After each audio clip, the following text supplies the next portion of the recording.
Welcome to Caseback Watches. My name is Tim, and in this episode I will show you one of the most desirable vintage watches on the planet.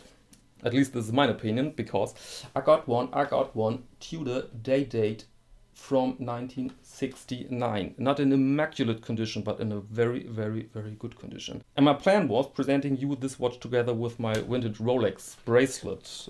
It is in Norway for stretch repair, was in Norway for the stretch repair. I've announced this in the Archie luxury video, and by the way, let me thank you very much for all the thumbs up in the comments. What a surprise, what a surprise. It's a fast growing video for my little channel here. I know it's important. Okay, but now back to the bracelet. The very effective and fast North Post. They delivered the parcel with my bracelet to Germany. They handed it to DHL Germany, and DHL, they've sent it back to Norway. Why? The tracking shows an unsuccessful delivery attempt at 6 o'clock in the morning. And so I'm wearing this mesh here. And before we get into detail with the watch, I want to show you something interesting with mesh bracelets. The mesh bracelet is the wet dream of a pickpocket. See this mesh? Standard quality, good quality. You can buy it on eBay for, let's say, oh, it's hot, excuse me, for 20 US or 15 euros. But as I said, dream for pickpockets. There you are, there's your watch. Yeah, this is shit. And so they are available with security clasps. I'll show you this as well.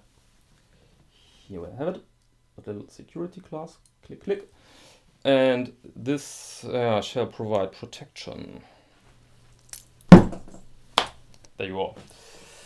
There's your protection. This is shit as well, but I found out if you wear it on the wrist, the security clasp thing, like mine here,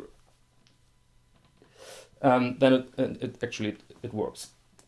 I've opened the clasp right now, but not the security thing, and you can see it's still on the wrist. It doesn't come off. Don't know why. I think because there's pressure on the band. So it doesn't come off, fits, yeah, luckily. Introduced as an alternative for the Rolex President. The Rolex President was only produced in precious metals, so we're talking about gold and white gold. We're talking about a very expensive watch.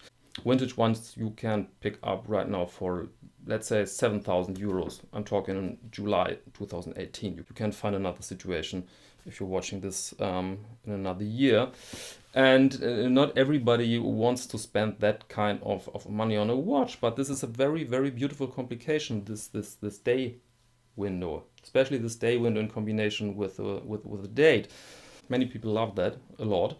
And they love a lot the Rolex Oyster case, and this is an original Rolex Oyster case. So Tudor, part of Rolex, wanted to introduce something more affordable, but with those nice complications, and with the original Rolex case, original Rolex crown.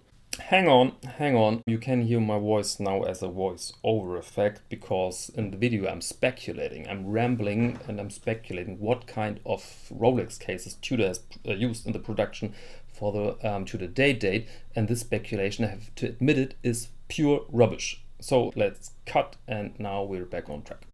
And this is the reason why this is so big. I mean, we're talking about the 60s, and look at the presents. The wrist presence, oh wow, I have small wrist, but look at that.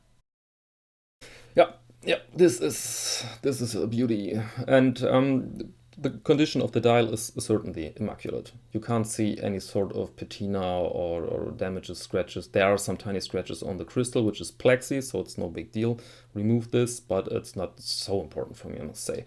You can see a difference between the lume on the hour hand and on the minute hand. The lume on the hour hand is clearly new, it's still active, whilst the one on the minute hand is damaged and old. And if you want to restore something on this watch, then the minute hand, this would be a good point to start. Interesting here is the condition of the lugs. You can see a lot of Tudor Day-Dates with totally over-polished lugs. And this one is not over-polished, but you can clearly see it is polished. Please note the lug bottom right It's a little bit thinner than the upper lugs, for example.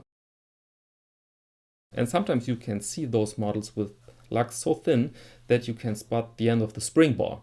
And that's then it's over. That's no fun wearing it. This one is absolutely wearable condition, but of course not new old stock. Here you can see the crown very good. And this is an important piece. You can find a lot of models with wasted threads. And then a watchmaker, of course, has to fix this. He has to replace the thread and the entire crown. Luckily, there are parts available for this old Tudor ones. It's not like a modern Rolex, it's a vintage watch, and some watchmakers, they do have new old stock when it comes to parts. The dial from another angle, and I love seeing those watches under that angle because those dials, they play with the light. It's always the case with those vintage Rolex champagne dials, they play with the light. So beautiful. It's always a pleasure to see that watch on your wrist, moving it through the sunlight, and yeah, enjoying that nice rich champagne. There you can see the Rolex crown, original Rolex crown. You can see the characteristic form of the lugs of the case, and of course you can see the plain bezel. Left side of the case, I cannot say too much about that angle. It's not so interesting, but of course you can, if there were deep scratches, you could spot them easily right now. But let's go on to the case back. Original Oyster case by Rolex, Geneve, with the crown on it. The watch is waterproof, which is very good for me, and it explains why the dial is in such an immaculate condition. Those are quality cases, and that's very, very convenient for collectors nowadays. I've made this shot to make a comparison between the classic Rolex Datejust, this is the one from the 80s, and this Tudor. And on the right side you can see 36 millimeters, and on the left side 38. And here I am on the Tudor homepage. Unfortunately, it's the German one, but I couldn't find this article and this nice watch here on the English homepage. So excuse me, I will translate the important facts here. Here you can see that the Tudor Day-Date was delivered with an Oyster bracelet or a Jubilee bracelet.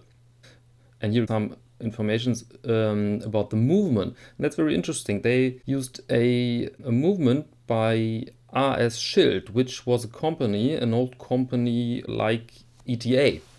They were the ETA of the 60s, so to speak. They produced big amounts of movements for other companies like Tudor or parts. And I think they haven't produced any watches under their own brand. So we're talking about an ETA-like movement, reliable, robust, but affordable. And this was very important because, of course, Tudor was the affordable line of Rolex. And by the way, there you can see it as well. Even the watch on the Tudor homepage is heavily polished. Yeah, that's a little bit unfortunate, but as I said, it was an affordable watch. It was for some people a beta watch. So the ones we see today, they are worn. On the other hand, this is for me perfectly fine. It tells a story, and this is what I love about vintage watches.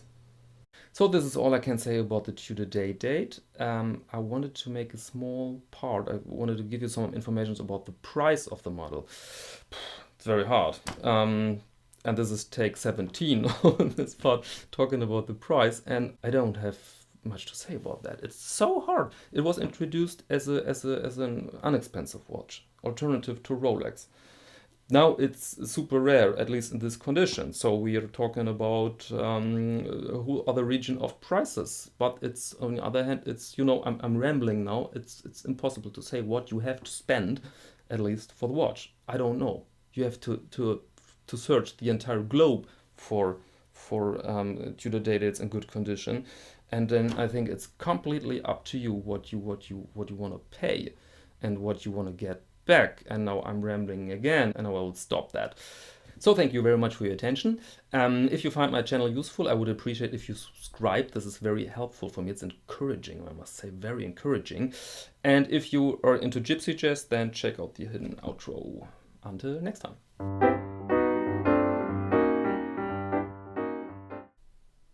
Okay, I'm gonna play Minor Swing by Django Reinhardt. By the way, sometimes it's hard to play with a chunk of metal on the wrist, but at the same time it's cool, and so I'll do it. Minor Swing.